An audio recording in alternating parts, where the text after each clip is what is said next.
ఇప్పుడు దాదాపు 20-25 రోజుల కింద అనుకుంటాను ఉపరాష్ట్రపతి ఎన్నికల ఘట్టానికి తెరలేసినప్పుడు మేము స్పష్టంగా చెప్పాం. రాష్ట్రంలో 70 లక్షల మంది రైతులు ఈరోజు మనం ఈ నిమిషం ఇక్కడెక్కడైతే మాట్లాడుతున్నామో ఈరోజు మనం ఇక్కడున్నాం హైదరాబాద్లో లక్షల మంది రైతులు ఇవాళ క్యూలలో ఉన్నారు ఎరువుల దుకాణాల ముంగట. రాష్ట్ర వ్యాప్తంగా ఒక జిల్లా కాదు అన్ని జిల్లాల్లో ఎక్కడికక్కడ కొట్టుకుంటున్నారు, మహిళలు కొట్టుకుంటున్నారు, మహిళా రైతులు. అంత అరాచకమైన పరిస్థితి ఉంది.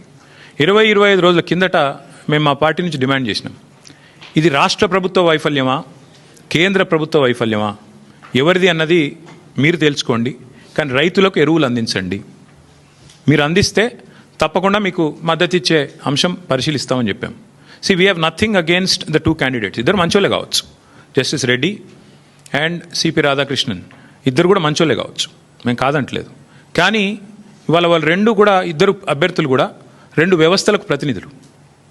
అటు ఎన్డీఏ ఇటు ఇండియా, ఈ 2 కూటమిలకి వారు ప్రతినిధులు. వారు వ్యక్తులుగా కాదు నించున్నది, ఇండిపెండెంట్గా నించోలేదు.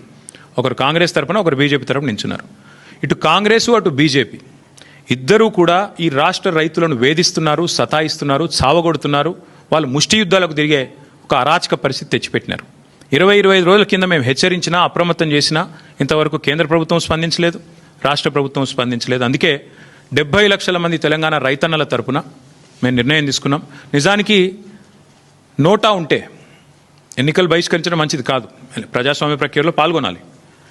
నోటా అనే బటన్ ఉంటే అందులో నోటా కొత్తటోళ్ళం, కానీ నోటా లేదు.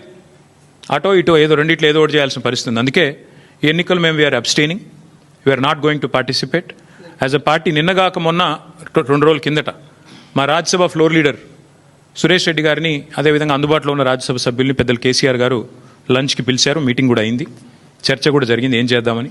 చర్చించిన తర్వాతనే అందుబాటులో ఉన్న ముఖ్యులతో కూడా చర్చించిన తర్వాతనే నిర్ణయం తీసుకున్నారు. ఈ ఎలక్షన్లో మేము ఎవరికి కూడా సబార్డినేట్ కాదు, ఎన్డీఏ సబార్డినేట్ కాదు, మేము ఇండియా సబార్డినేట్ కాదు, మేము తెలంగాణ ప్రజలకు సబార్డినేట్ అంతే.